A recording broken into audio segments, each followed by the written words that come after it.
We're gonna go ahead and get this started. One second.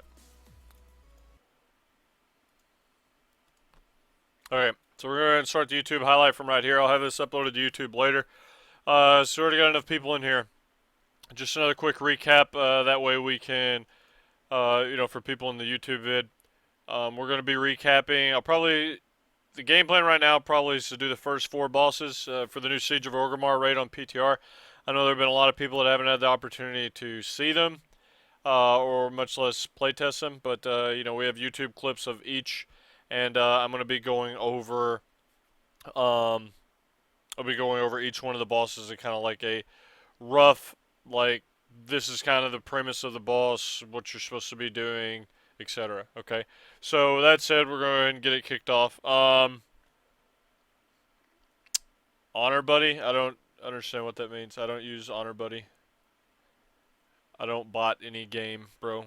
So I'm not sure. If you're talking about this thing down here, this is like this shows my latency, bro. Okay? That's all that is. Anyways. Getting on to the video here. If you guys can, we're going to start with the first boss of the instance, which is called Immersius. Alright, and we're going to go to, or if you guys want to follow along, it's just this playlist here. I'll go ahead and link this in the stream, and you guys can follow along with the bosses right here. Another thing I wanted to do though is one sec.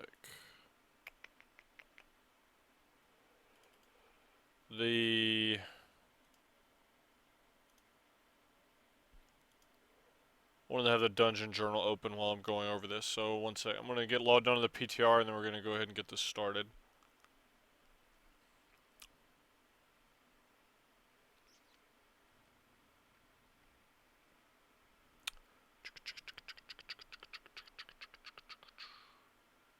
Just out of curiosity, how many people in the chat have actually been testing bosses on the PTR? If you guys have, just go ahead and just say me. I'm just curious how many people have, been on the PTR at all, either doing LFR, testing any of the bosses or anything of that nature. Anyone? Okay, while this is loading, we're going to go ahead and... The reason I'm getting the PTR on again is to just have open the dungeon journal so we can go along. Alright, but we're going to go back over here. And we're going to start out with the Immersius video. Alright, and I'm going to go ahead and link that in chat. And this is going to be the first one that we're going over. Okay. So, this is the first boss of the instance that you see pretty much right when you zone in. You zone in like up the stairs a bit. He's just this huge dude in the middle of the room. Now that we're online here, I can kind of go along with the abilities in the fight. He's got a corruption bar, as you guys can see in the video. I'll be tabbing back and forth. I'll go ahead and go full screen for you guys here that want to follow along with this. But you see here, it's pretty much, Dungeon Journal PTR gives you the overview. You have 100 corruption. There's different abilities that the boss has. You're going to see those in the video, and we'll kind of go over each one of those. Just it's not going to be like a super in-depth like how to kill the boss guy, but it's more of a if you haven't done the boss, it'll at least give you or your guild, whoever's watching, like a basic understanding of what's going on. Okay, so as you see here, we're going to go ahead and pull. This is just us messing around in the Tin Man. Okay, you can see his corruption meter starts out at 100. Okay, and it's let's see, trying to fast forward here. Okay, this thing he's doing right now is, or he also has a lurker beam mechanic. Alright, we're gonna make sure I get all these abilities correct for you guys. Okay, the corrosive blast, that's what you just saw him cast. This is an ability to, what are these people linking, man? Like, what are you doing, dude? You just click on their name, and then you can do all of the admin shit after clicking on their name for the people that are modding. Like, Jesus. Like, what are you guys doing? Hello? educate mods today. That should be on my list. You click on their name. Like, watch this. I'll pull this over here. Okay, so see, I'm going to click on your name. You see all these? After I click on your name, I can ban you. I can demod you, etc. Okay? So that's what that means. Alright, anyways, back on topic. Doing the immersive thing, real quick, we'll actually go over each one of the abilities. You follow along here in the dungeon journal. Shawbolt, whatever, that's the one that, you'll see those here in the video in a second. Fire Shawbolt, inflicting 75,000 nature damage. These are 10 in normal values. It basically forms a pool on the ground, and that pool is there for the duration of that phase or whatever. The swirl, those are the things that knock back. Corrosive blast, it's the tank thing. And let's see. Okay, what's the name of? Hang on, 1 second. I have to go back to this video here. Let me make sure I got all these names correct. You see here in the video, these are the puddles that we were just talking about. Those are going to be on the ground. So pretty much like the way this is, the tanks, okay, the way that we did it, we divided the room into quadrants. So you know, if your guild's going into this or whatever, you need to be, there's a lot of different ways to do it, and to be honest, we don't know the best way to deal with it right now. This is just kind of the way that we started out going with it on the PTR whenever we were testing it, is, you know, we were having a, put my camera up here, that way it's not totally weird having my face in two places. But, yeah, you don't want to, like, have all the people on one side of the room, because the puddles spawn on people, and you don't want to, you know, just have a bunch of puddles on one side of the room, because I mean, you obviously want to split people up. I'm sure there's going to be more advanced strats, but the premise of, you know, the general overview of this is just you want to be spread out around the room because the puddles spawn underneath a person. You don't want to have all the people in one spot, okay? Swirl, that was the name of the ability that I was looking for, okay? I thought oh, there it is right there. Yeah, it's marked as important. Basically, this is like a lurker mechanic, lurker below, or whatever you want to call it, you know, Cthulhu I-beam or whatever. You basically want to not get hit by it. I mean, it's a pretty straightforward raid mechanic. It's been in a lot of different boss fights, but that's something that this boss has that everybody needs to be aware of. As you can see here in the video, I mean, I'm definitely not playing perfectly. It's one of the first times I've seen the boss, just trying to like learn what's going on. But you see I'm dropping puddles off underneath my feet. Optimally, you want to drop these off in a much tighter pattern. I didn't do that here. I started doing it in the ladder pulls. But, the tanks are swapping back and forth with the tank debuff. As you can see here, the Absalom has it on him right now. That's the tank debuff. So, what's going on here is he's trying to avoid getting hit by the cone thing while I'm dropping off the puddles without getting, like, destroyed by, okay, and then here's also the little other things. I'm so bad at names, man. It's frustrating.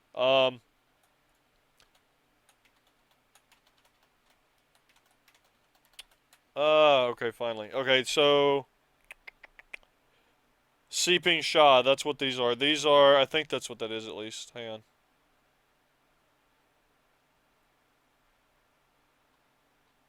Let me make sure I'm telling you guys the right thing. Yeah. Okay.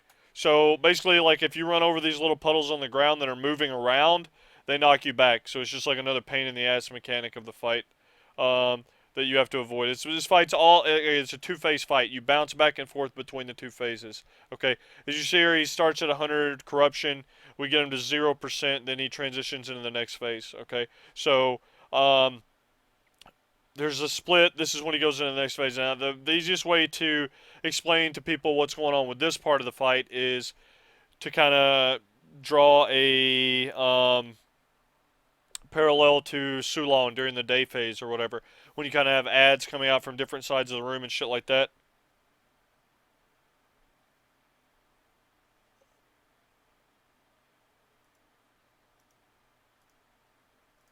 Okay. You're going to see here the ads that come out. These are CCable ads. And then, you know, you just have different people assigned to different areas of the room. People with stuns are pretty strong. So like here I'm playing, obviously, a Brewmaster. I've got a lot of different CC abilities and shit like that. So, and if they get to the boss, let me make sure, like I said, I'm telling you guys the right stuff.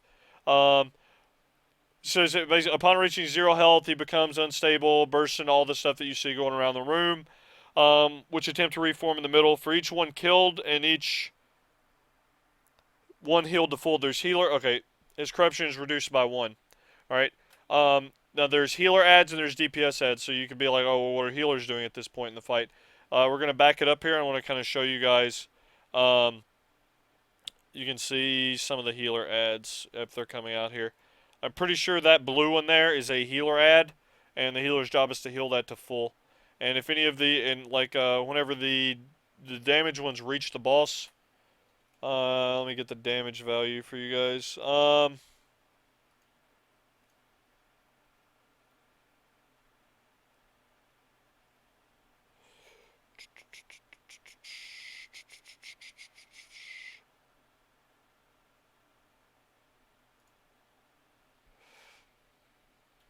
Okay, that's it. When any puddle reaches the boss, it triggers a 75,000 shadow damage, or 30,000 frost damage for a the ones that are healed. So if you can, the 75,000 damage, obviously that stacks up if a lot of them are hitting him. That's why it's very important to make sure the DPS are killing all of the ones that you're supposed to kill. You're going to be taking damage regardless from the healer ones that reach him, but I mean that's just a general overview of the fight. You kind of bounce back and forth as you can see here. It's 1 corruption for every one of the ads that you either kill or heal to full that he is reduced by. So you see here in the first intermission, we did 17 corruption worth of. So he starts his phase at 83 instead of 100, and then that's kind of the fight overall. As you can see here, I start trying to drop the puddles a little bit closer. There's a taint debuff. I get a debuff on me. Then Absalom taunts, and then all the while, I'm trying to like stack these puddles as tight as I can get them. The swirl's going out, as you see here. This is the lurker beam. I was using transcendence towards the end. And you see there, I did it again. Just transcendence over the beam and things like that. But that's pretty much the fight. It's not going to be like some super huge cock block. I mean, some first boss of the instance. It's not supposed to be, some roadblock for a ton of guilds. But it does also help for people to, just have a general understanding of what's going on. Because like I said, I know a lot of people aren't able to do the PTR stuff. So as you can see here, just spawn puddles underneath you in a controlled manner. Don't stand in the swirl things when they're moving around; they knock you back. Avoid the lurker beam that spins around. Do a really good job assigning quadrants and make sure that people are kind of divvied out accordingly. And you see here we're going back into the phase again. Okay, and then the DPS ads, they have very little health. The buff that you get when you kill one, this thing, where is it? Just one sec.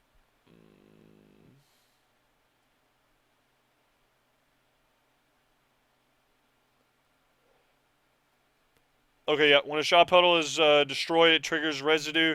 Basically, it's a stacking buff that increases your damage to other slimes by 25%. So it's like a bonus. If you're killing them, you want to be next to it, so you get the damage amp, and you can kill more easily. More easily. Another mechanic that it's at the bottom of the journal here, just to go over. If you run in too close to the boss, it just you take damage and you get knocked back. So it keeps you from running all the way inside of its hitbox. You can get down to the very edge of that puddle, but that's pretty much that's about it. And I think actually the way the healer mechanic works, let me make sure this is right. There starts to be more healer ads the longer that you're actually in the fight.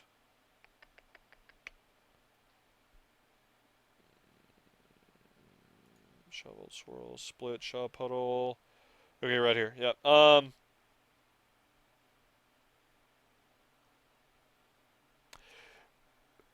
He forms 1 additional healer slime for every 4 units of corruption that have previously been removed. So there's like a static amount that he spawns off the bat, but the further you get into the fight, the more healer ads that you're going to have. So it's something that you guys need to, keep in mind. So like, if you're doing the fight, the healers need to know that. Like the first intermission is going to have less of the healer ads than the last intermission. And that actually adds up because there starts to be, as you can see here in the video, we're going to go ahead and play again. The longer that we get in the fight, in each one of the intermissions, the more healer ads start hitting him, and you actually start taking a lot more damage during the intermissions toward the end than you do at the beginning.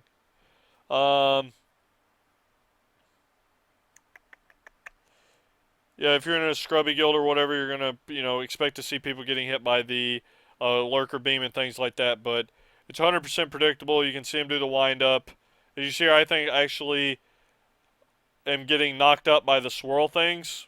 So that's another thing, like about uh, the swirl during the lurker beam. You cannot be getting hit by the little uh, things that rotate around on the ground. So you just got to keep that in mind. A lot of it's just, like I said, positioning and knowing where you need to be and things like that. So not a super complex fight. As you see there, I got a little too close. I got knocked back. That's the other that's the other mechanic I was talking about a second ago. We're gonna go ahead and fast forward here. We got to do another intermission here. As you can see, just killing some of these ads. All the DPS ads are dying. You see I'm getting stacks of the buff because I'm next to them as they're dying. So you see the healer ones are kind of chaining into them a lot more. And then every time they hit, we're taking, 20. This is after absorbs and whatnot. 23k per hit. I think the damage value is 30,000 base. So I'm actually taking 23k hits from that. So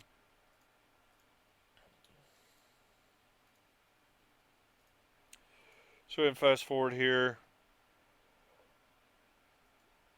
I want you guys to see the last transition.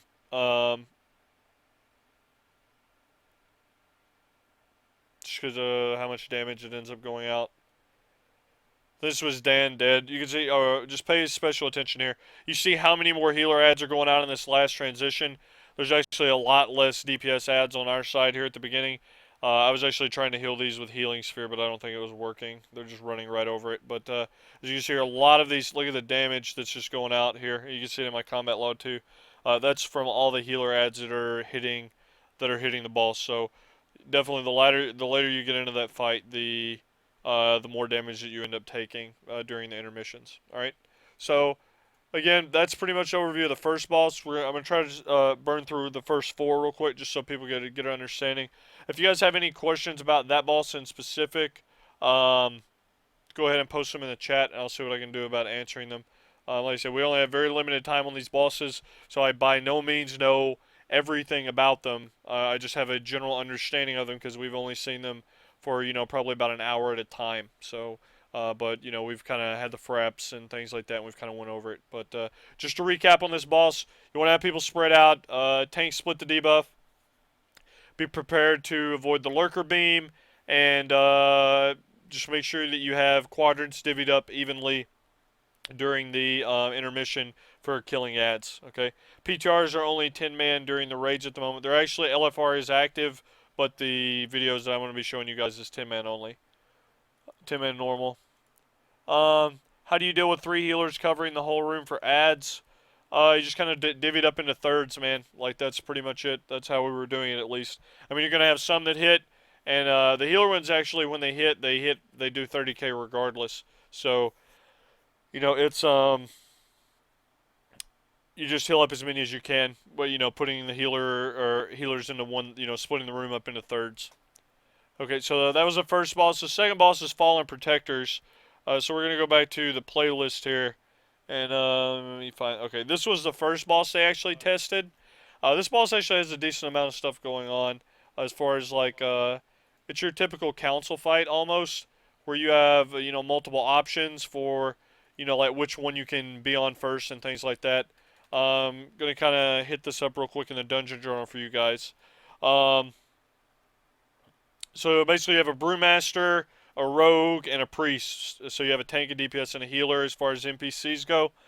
Um, at 66 and 33% health, so twice during the encounter, each one of the protectors will perform their desperate measures, which basically gives them a specific ability and things like that that you're going to have to deal with. Bond of the Golden Lotus. Basically, you want to have them all low, and then once you kill one, it starts a timer. The timer changed a few times, so don't quote me on that. I think it was like a minute or some shit. It may end up being 30 seconds or whatnot, but you will need to basically kill all. It's kind of like Memoron. Whenever you killed one part of Memoron, you had to finish off the rest of it to, you know, get the kill. That's kind of how these work. You've got to kill them all in a certain amount of time, so you can't just blow one up like how you did in, let's say, Throne of Thunder, the Council of Elders or whatever that shit's called. How we just blew up the sand guy first, and then we went to the next one. It was a fight that got easier as it went on because you were able to take out more and more of the mobs. But this one, you have to kill them all in a certain amount of time. Okay, so the desperate measures for the tank, just to go over these. Uh,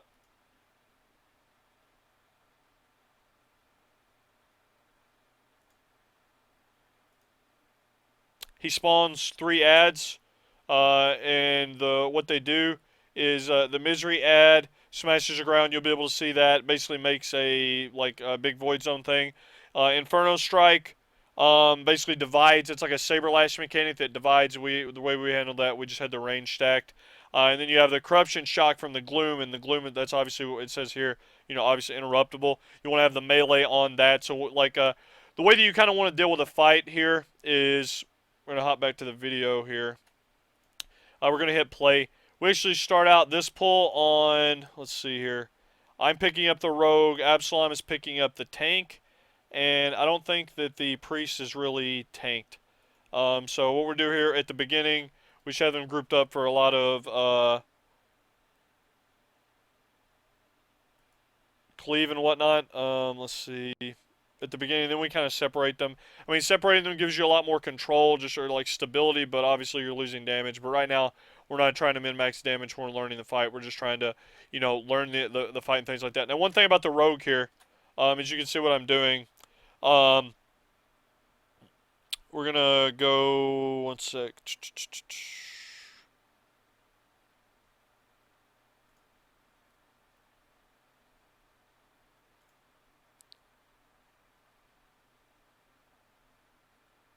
Where's this at? Oh, the soft foot guy. Okay, yeah. Gouge.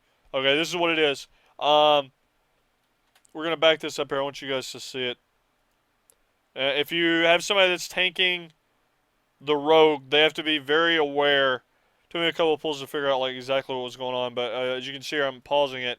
You see the gouge to cast, a 2-second cast, and whenever you see him gouging, you have to like turn around and make sure he hits you in the back. So if he hits you in the back whenever this happens, it just punts you forward and keeps you from getting incapacitated. So what happens if you don't do that is you become incapacitated, and then he runs around, you know, meleeing other people, and obviously that's not good. Okay. As you can see here, right now we are on the tank mob, and you can see right there, right now he's doing the frontal tank cone thing to Absalom. We're about to push him into his desperate measures at 66%. You can do these in any order that you want, by the way, just so everybody's on the same page. Okay, he just hit 66% and he spawns the ads. All right, so here's the gloom ad. This is the one that we put the melee on. The range was stacked up for the other ad to split the saber lash thing, as you can see there in the corner of my screen. The red circle that was on that one person. So right now we're blowing, you know, I'm making sure I'm not getting hit by the gouge and incapacitated. And the ranger splitting the saber lash of the other ability there. That's on the, let me make sure I tell you guys the right thing.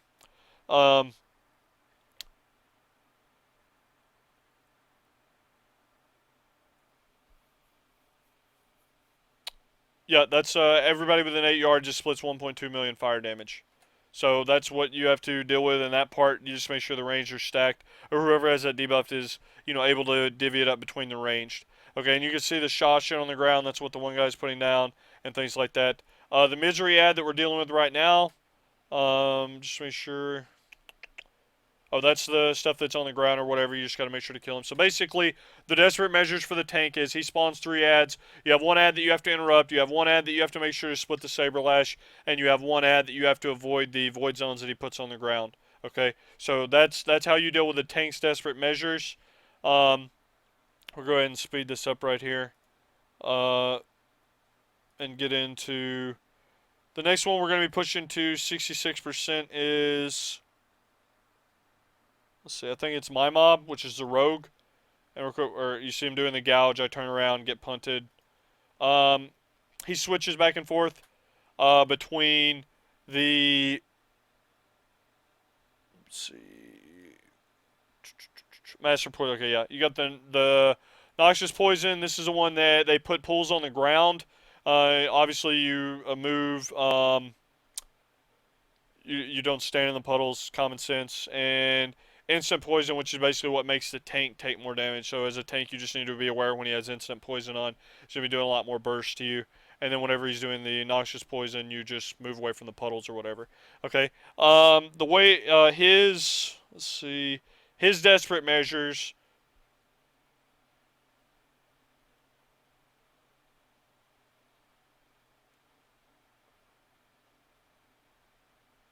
Okay, yeah, he's the one. It's kind of like Gertog. I was trying to make sure I had this right. You know what I'm telling you guys. So basically, what's going to happen? You see him at 66%. He's going to pick a person that, and keep in mind, all this stuff could end up being changed. As you see, he has the noxious poison shit or whatever, and that's kind of what's going around on the ground. I'm moving out of it. Okay, he's hitting 66%. He's putting out Mark of Anguish on. The debuff goes on Zaris. Now, I'm pretty sure he has an extra action button, I think, and he can throw that to someone. So he throws it to me. Now, I don't know if that's going to stick, or at least I don't know if you're going to be able to throw it to a tank because it seems kind of like, you know,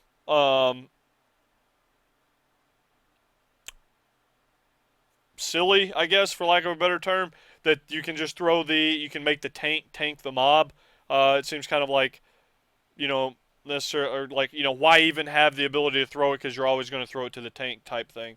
I don't know if that's going to end up staying the way that it is, or maybe there's, something we don't know about the fight yet, or something like that. But let's see here. As you can also see, the tank mob is doing a spinning crane kick or something. I want to try to make sure that. Okay, yeah, here it is. Corruption kick. Basically, he clashes against a target, which pulls. It's like the monk tank ability clash. Pulls both the targets together, and then he starts doing a spinning crane kick, which does tons of damage that you have to move out of. So you see that happening in the video here. That actually is pretty brutal. You have to make sure obviously. You can see here on the video that it's clearly a huge range on that thing. So you need to make sure that you're prepared to avoid that whenever he does a clash on somebody. So all this stuff's going on at once. There's a lot of different moving parts in this fight. So that's probably one of the, I guess, you know, it's a typical council fight. Everybody's got to be aware of what all the mobs are doing at all times and things like that, and things like that. So again, right now we have the mark of corruption here on myself, and also you can see these things right here. This brew that's hitting the ground right to my left. I don't really AMS here to make sure that's not giving me the debuff because I don't really want to move the mob just so people can turret. But that thing puts a slow on you. Pretty sure it does damage too. Let me make sure. That is the corrupted brew. Yeah, 125,000 shadow damage and also puts a slow on someone. So you need to make sure to avoid that. If you need to, obviously AMS and things like that, work on it. So here we're finishing off the Anguish mob. Let me make sure that.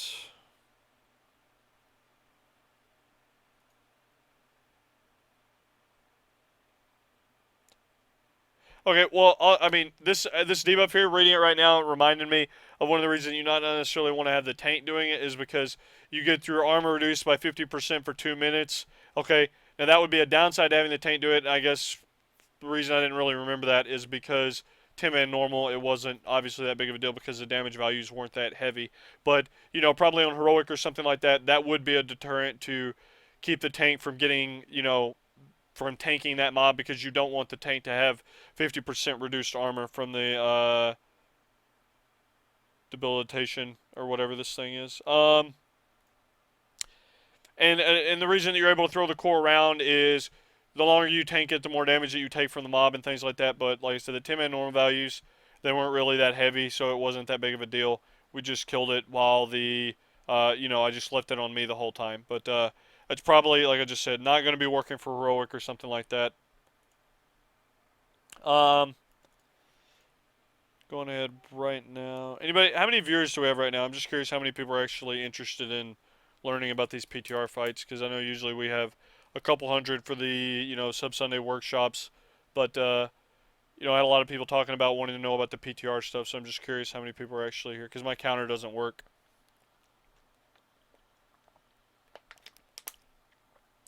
Okay, thanks. Yeah, that's a decent amount. Okay, so we're gonna keep going here. Uh, you see, here, you got to see the desperate measures from the tank and the rogue, and we kind of went over both of the abilities. Okay, now we're gonna real quick. We're gonna touch on what the priest does. We went over each of the rogue's abilities: gouge, garrote. Um,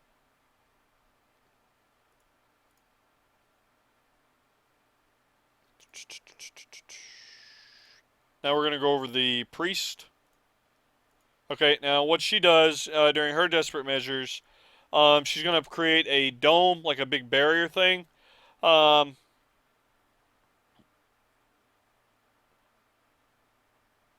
and she's gonna spawn 2 spirits. Just trying to make sure I got all this right.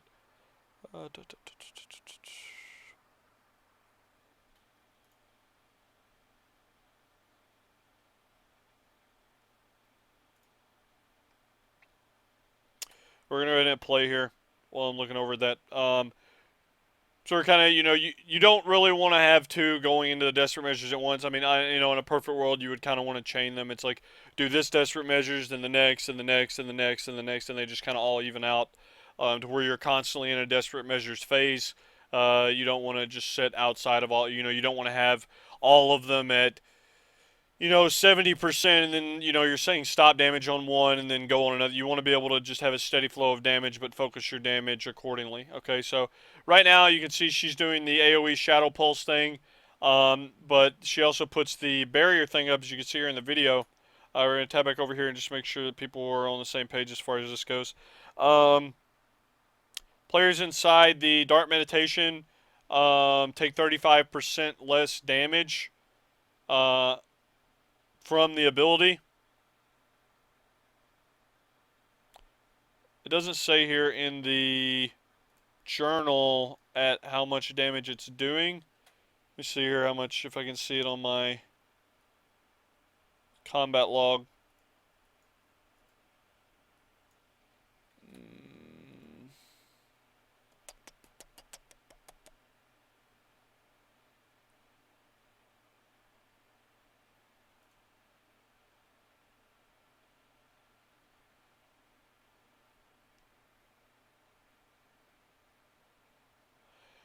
I wish I had a damage value for that. I don't know why it doesn't have one in here.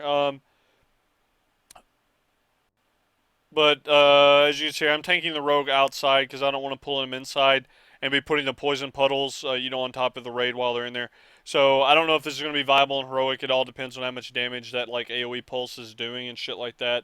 But you, if you're going to be out there as a tank, you're obviously going to need to, have your cooldowns ready during this time frame. And while this is going on, she has 2 mobs that are active. That's embodied despair and embodied desperation. Focus for negative. Blah blah blah. They spawn a bunch of ads and shit. You can see here. Actually, we're gonna back that up and rewatch that face. Okay, you see the little tiny ad that come in there on the edge.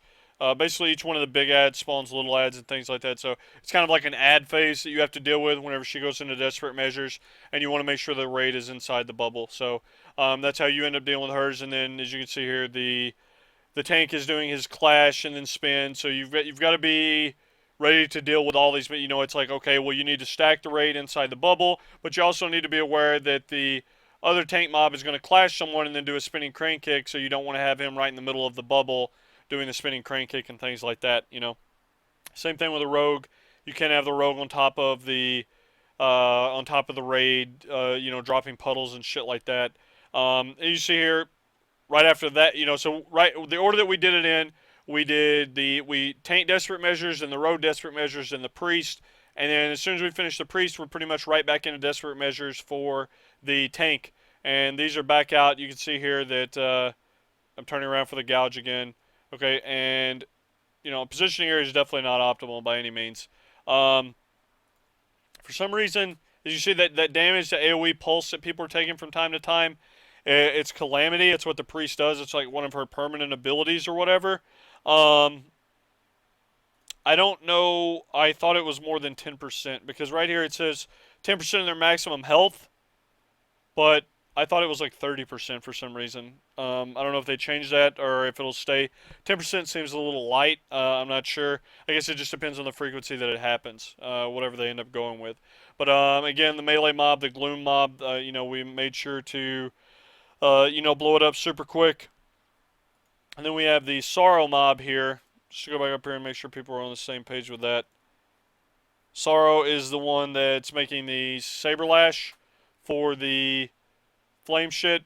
You don't really get a good view of that because of my POV, but the ranged are kind of stacked together. Just splitting the damage from that one, and then when it dies, it's just a rinse and repeat at that point. So you pretty much have to go through the desperate measures of each of them twice. So it's at 66% and 33% for each one of the mobs. So you're going to deal with each desperate measures 2 times per fight. And then I'm going to fast forward here. I want to see if we actually made it to the end on this encounter. Yeah, I want you guys to be able to see the timer, like whenever you end up. Okay, so we're about to kill this one. It's going to start its cast or whatever, and we were just seeing how long the cast was going to be. Okay, right here, it's actually 50. It's only 15 seconds. I was thinking it was like a minute, but I was probably getting that confused with like Memoron or something. So, and again, all these values can change. This is PTR and things like that. So, the you have 15 seconds to go ahead and finish these, and if you don't, it heals. It heals them back up. I think to 20% is what the Dungeon Journal currently says. Let's see, that was the very last ability. Or no, first ability. Yeah, Bond of the Golden Lotus. Oh, yeah, 20%, restoring 20% of their maximum health. So if you don't end up killing one, it's just going to go back to 20%, which is actually quite a bit. I think it would be really cool if they would do something like make it go to 34% or something like that. So it's like if you end up messing it up, not only is it resetting its HP or whatever, but you end up having to go through another desperate measure. I think that would be pretty neat. But I mean, either way it goes, 20%, it's probably gonna, you're gonna hit an enrage of some sorts on heroic. So that's that fight. We're just kind of messing around here on the normal testing and things like that. One thing that the road does that we didn't go over, I'm gonna tab in here and just make sure that we touch on this. He does a gouge, or not a gouge. I'm sorry, garrote. He basically travels to another player. It's when he like shadow steps to them or whatever, and it inflicts 80,000 damage, physical damage. So the key here is physical. Now the reason I say that's key is during the desperate measures, Mark of Anguish, whoever's tanking it gets a debilitation debuff or whatever, and it's decreasing their armor. So that's another thing that you need to keep in mind. So like whoever has the Garrote debuff is going to be taking more damage if they have the debuff from the desperate measures of the rogue. So all this little stuff ties in together. It's a pretty cool fight. Again, second fight of the instance. Obviously, it's not probably going to be that difficult or whatever, but you never know, man. I know some people said that about what's that fight in Heart of Fear, the first boss. I forget his name, but the guy with the disc and all that stuff that went in the room. A lot of people were like, "Oh, that's the first boss. It's not going to be."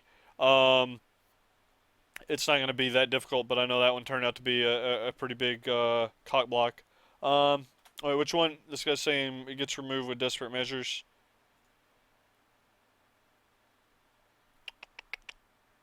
Is removed when he begins desperate measures. Right. No. But what I'm saying, okay, that one may be removed, but I'm pretty sure the way it's working is if you have the debuff, like, okay, when he goes into desperate measures, you're going to get the debuff from, where's this shit at?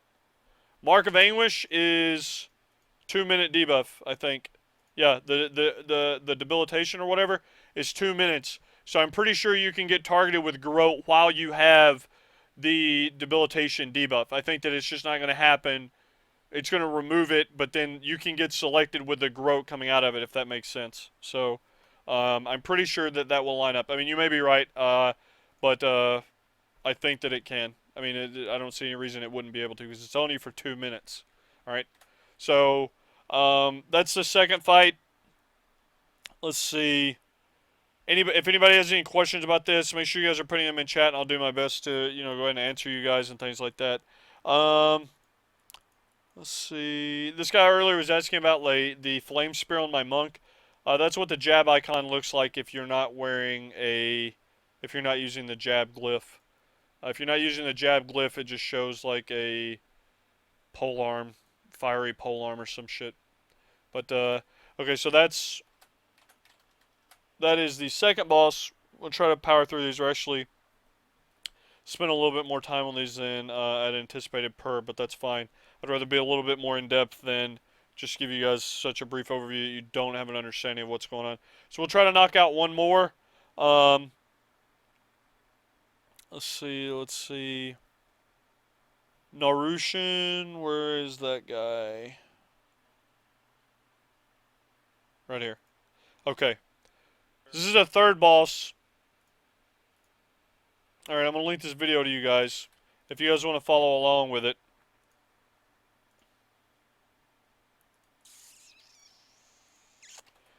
And I will have this uploaded on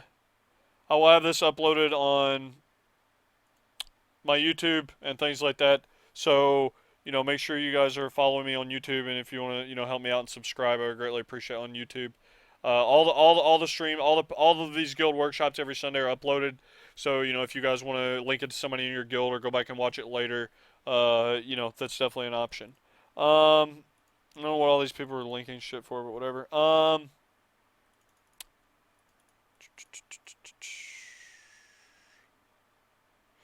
Okay, so which one are we doing? Narushin. All right, third boss. We'll be going over him.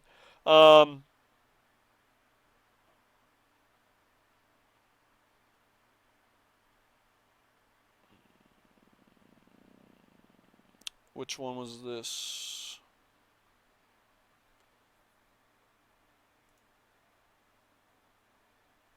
Oh, okay. Yeah, I remember. Okay, I'm making sure I'm on the same page here. All right, this boss is actually really cool. This is one of my favorite bosses that we've tested on the PTR so far. So we're gonna go ahead and hit play here. The way this boss works is you have a corruption meter. Everybody starts at 75 corruption, as you can see here on my screen. So the boss comes out, whatever, tank picks it up, all this stuff. Narushin or whatever. The name of the fight is actually you're fighting the amalgamation of corruption. You're not actually fighting Narushin. It's like a trial that Narushin is trying to have you complete. So like that's you're not actually fighting the boss name of the encounter. So make sure that everybody's clear on that. So the boss comes out. You start with 75 corruption or whatever. There's two orbs on two different sides of the room. You can send two people down at a time. It's your choice on who you want to send down. You can do tanks, DPS, or healers. Whatever. Guilds will have to work out what they think is each one of those people that go down, from each respective role that goes down, you have a different ad type that you have to deal with. So like the tanks have to tank a mob, interrupt it, avoid shit, basically don't die, and then you get ported back up after like a minute. DPS have to go down there and kill a mob, and then healers have to go down there and I think keep some NPCs alive or something. Obviously, I don't play a DPS or a healer, so I can't really fully comment on that. But every time that you end up doing it, like a DPS kills a mob, as you can see here, the two that spawn up top, that's because the two DPS killed theirs. So what's going on here is, I'm picking these up or whatever, and whenever they die, they form a little purple thing on the ground, as you can see here. And each one of these purple things pulses raid damage. As you can see here, it's right on the corner of my screen. I paused it. Bashino ran over it and ate it. You want to eat those, and they put you at 100 corruption to the boss. Okay, let me make sure that this is right, what I'm going to tell you guys. Okay, yeah, the more corrupt a player is, the less damage they will inflict to the boss. So, like, if you're at 0 corruption, you're going to be doing more damage than you are at 100 corruption, if that makes sense. So, the goal is, okay, every time that you go down into the bottom room and then you come up, you're fully purified or whatever, and then you're gonna have to, you know, work out a rotation on who's eating the slime balls up top that give you 25 corruption and things like that. Um, let's see.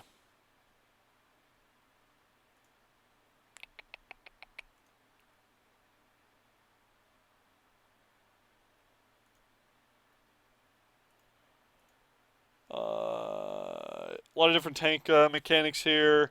These are the three different tests. Test of Serenity, this is the damage dealer one. Radiance, that's the healer one. And then Confidence, that's a tank one. Then these are the names of the ads that are up top once they come out and things like that. You have small ads and you have big ads. I actually think you have medium ads as well. So we're going to tab back over here and we're going to hit play. And oh, by the way, while all this is going on, there is a... Where is this ability? Where is this? Fusion? No. Okay, yeah, this. Blind Hatred. This is the beam. This thing's pretty cool. I'm gonna show it to you guys in the video. I'm horrible with names, so you guys gotta bear with me here. I gotta like go through the dungeon journal and find the actual name of the ability that I'm talking about. So, we're gonna hit play here. So right now, like, okay, there's also a frost door that's going on in the room. I mean, there's a reason this is one of my favorite fights. There's a lot of different shit going on. There's a lot of open-ended ways that you can deal with different parts of the encounter. You know, you could do, you know, depending on who you want to send down in what order, blah blah blah. So that's something each guild will have to figure out on their own. But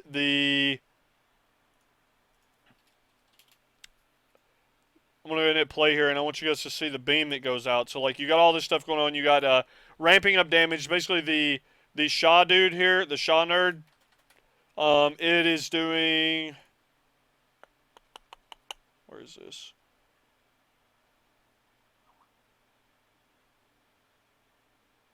The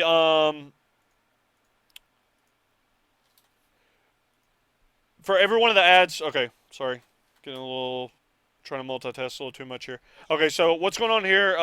There's the beam, by the way. Okay, you see the beam coming around in the back. Uh, while all this is going on, there's frost damage that ramps up. That's what I was trying to find, was actually how much it ramped up by at what rate. But I'll find that in a minute. Okay, so here's the medium ad that comes out, right? So now what happens with these medium ads and then the large ad in the back? You can see the large ads are the ones that spawn the little void zones that you have to eat that give you 25 corruption. Okay, um, so okay, here I want to back this up. This is what I was trying to find. Now, what's happening with these medium ads in the side, you can see this projectile, this little, like, Shaw fucking fireball here, like, Street Fighter thing he's shooting out in this area. As you can see it here, it's going into the boss. Every one of those that hits the boss, he's gaining... Where is it?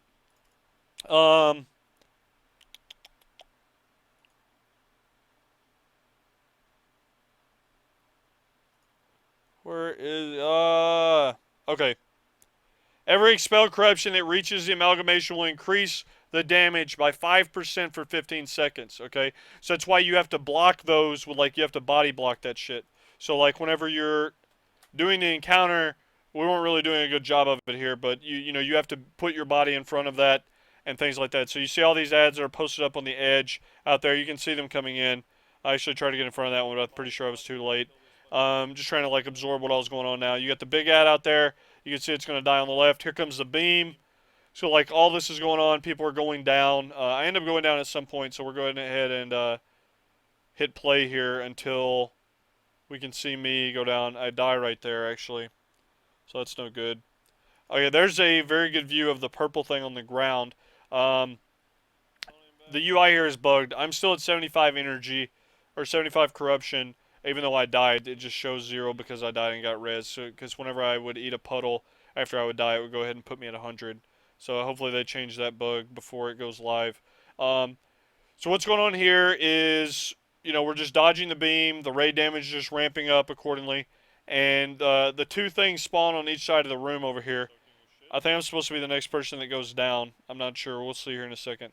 Okay, so the beam things are up.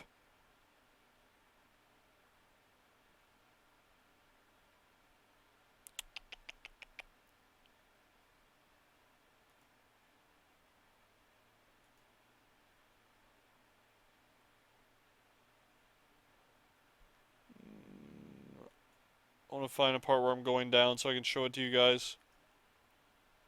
We're kind of getting overran by ads here. We don't have really high ad damage.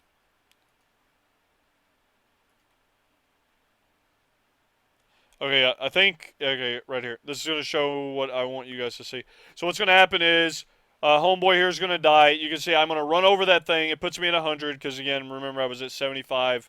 So right now I'm doing the minimal amount of damage possible to the boss because I'm at full corruption. Because remember, the more corruption, the less damage that you do. So right now I need to go down into the, other phase and then do my trial, tank trial. And then as long as so I'm going over here, the things should be spawning. It's not up yet, so I'm just like, what's going on? Okay, so there it spawns. It's a little gear. You click on it.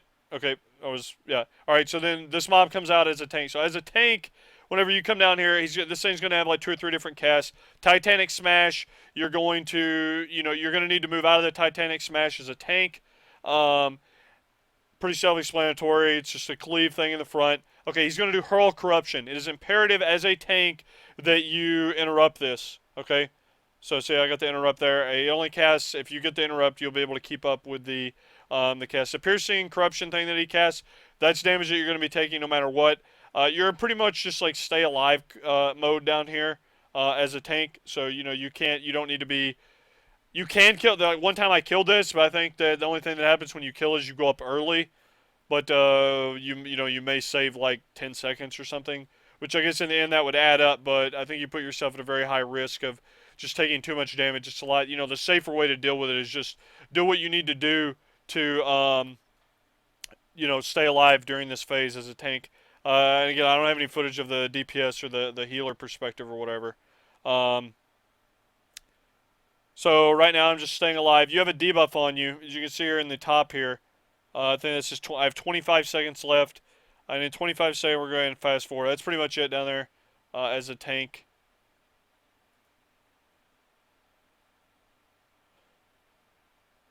Look, I actually died. I have to go back here and see what killed me.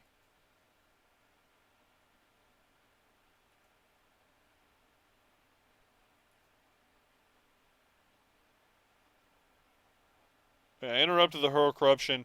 You're actually taking a decent amount of damage. Like you see, I'm getting all the interrupts and I'm avoiding the smash, but I'm still taking so much damage that I basically end up dying. So, like, probably what I should have done there was, start dropping healing spheres, things like that. But, each class, that's what I'm getting at. It's not about just trying to pump out damage. As a tank, you need to just be staying alive down there. So, in this fight, you're going to, again, you need to figure out, who's going down in what order. You need to, um, you know, make sure that you have people soaking the orbs that the big ads spawn whenever they die.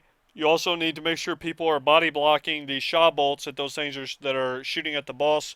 And, it's a very healing intensive fight. That's one thing that I definitely remembered from the testing. We actually did not test this boss very long at all, but it was, like I said, it was one of my favorite bosses that we did test so far. It had a lot of very cool, elements to the fight, and it was very like damage. It required a lot of damage. It required a lot of healing. It definitely didn't have a vibe that some of the other 10-man normals had. I don't know if it was one of the bosses that was a little overtuned or what, but it was pretty fun. So for all of these bosses that I went over, obviously you can go to the Dungeon Journal and the PTR and find a little bit more in-depth understanding of what of everything that I said. But you're at least if for those are the first 3 bosses, and if you guys are just wanting to show them to your guild, or just have somebody take a look at it to kind of get a game plan for what you guys are going through the first week of normals. It's a pretty good overview and a good good baseline and things of that nature. So hopefully you guys were able to learn stuff from those bosses. If you guys have any questions about any of the 3 that we went over, what I want you to do is just put you can post any questions on my Twitter, and whatever questions you have, I'll do what I can to answer them. Obviously, without going into super insane detail. But yeah, that's the first 3 bosses. I wanted to do 4, but pretty much running out of time. I try to keep these around an hour, and I'm gonna have it uploaded on YouTube for you guys to take a look at. Um, and link around. So hopefully you guys enjoyed it. Again, if you have any questions, make sure to put them on my Twitter, and I will do what I can to answer them.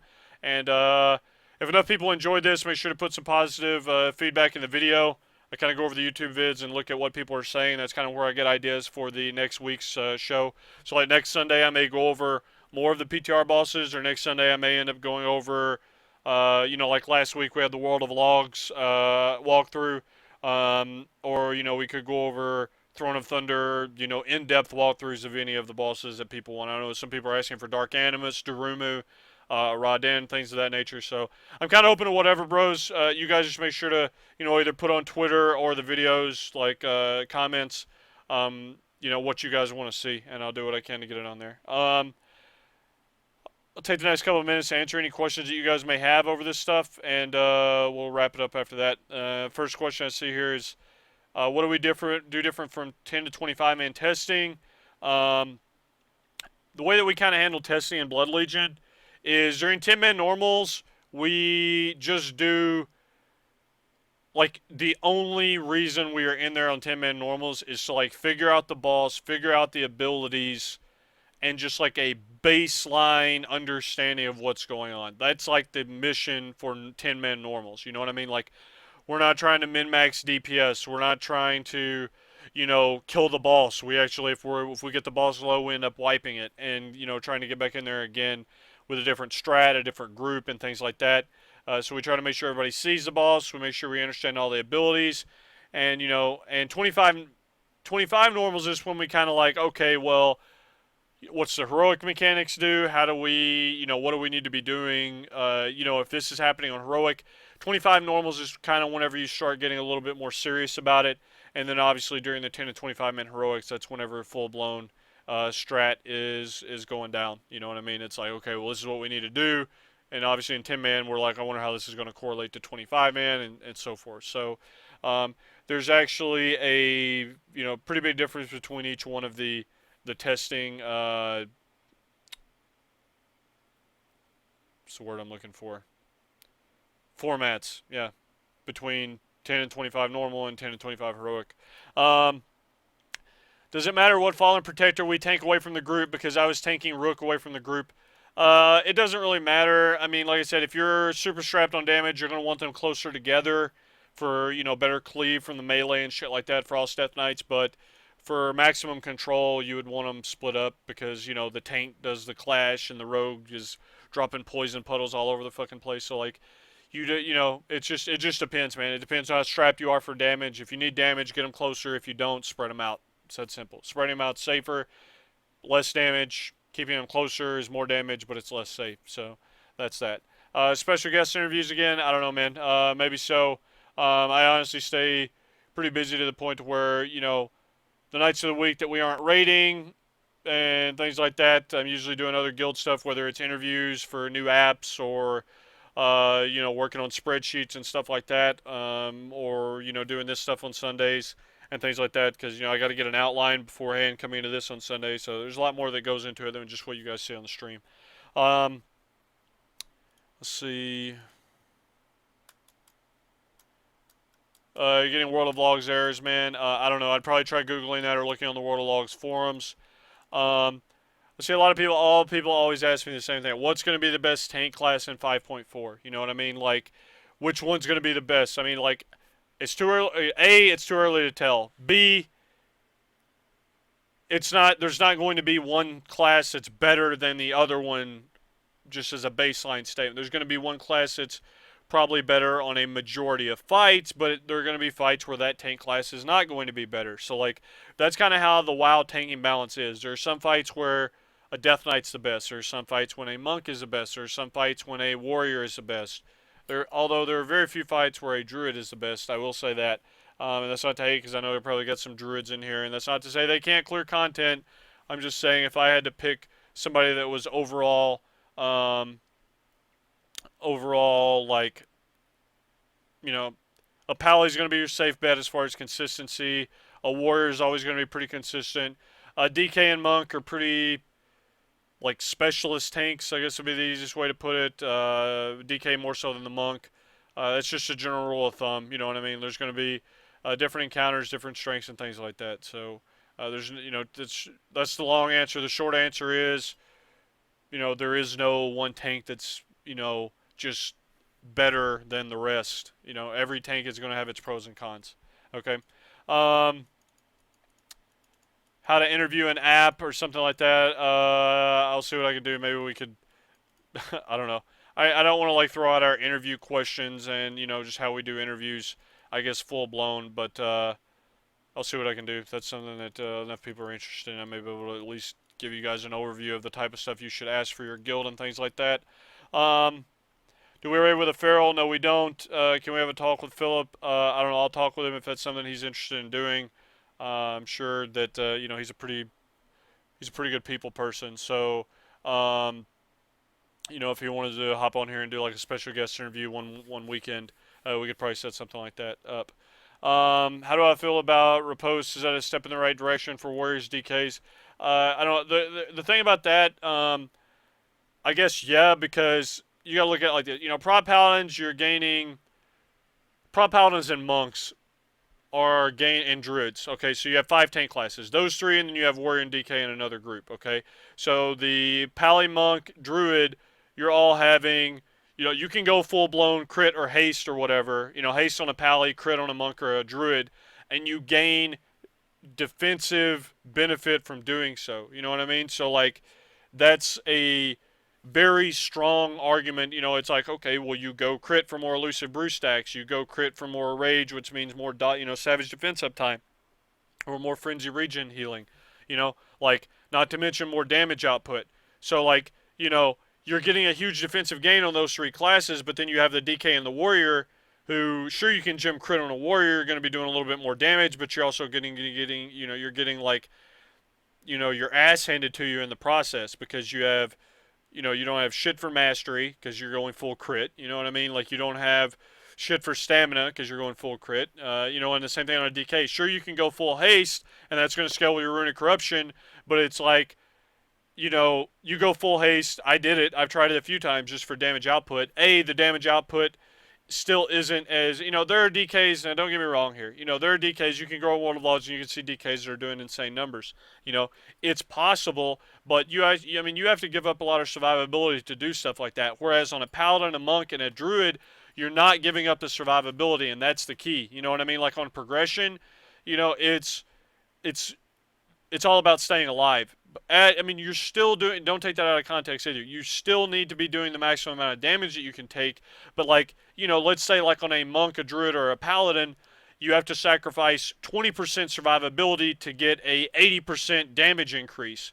That's a pretty good trade-off. Whereas and these are just hypothetical numbers. So say like on a DK or a warrior, you have to sacrifice 80% survivability to get a 20% damage increase. It's not, it doesn't equate as quite as, smooth as it should. And I think that's the reason that's being added to the game. How's it going to work out? I don't know.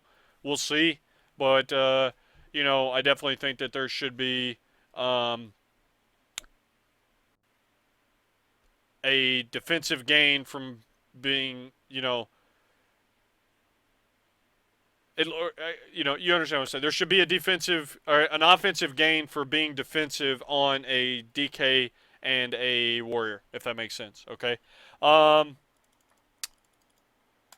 if you subscribe, what benefits do you guys get? The number one thing that I extend to all the subs, if you guys have questions about any fights or anything like that, basically like what these guild workshops are created for, is to help subscribers as well. So like if you're a subscriber and you are having problems with a fight or something like that, you send me a message on your Twitter or Twitch or whatever, and you're like, hey man, I'm a sub, and if you have logs in a video or an armory or anything like that, if you play a tank, I can, we'll have you on here on these guild workshop stuff, and I'll be able to help you, help your guild out or help you out if you play a tank or something like that. So, people keep asking about UI stuff, man. My UI is not public. It's not going to be public. Sorry. I know a lot of people want it to be, but I don't know. It's just not something that I have done before, or I guess plan on doing. I keep changing my UI. I'm pretty OCD about that stuff, so sorry.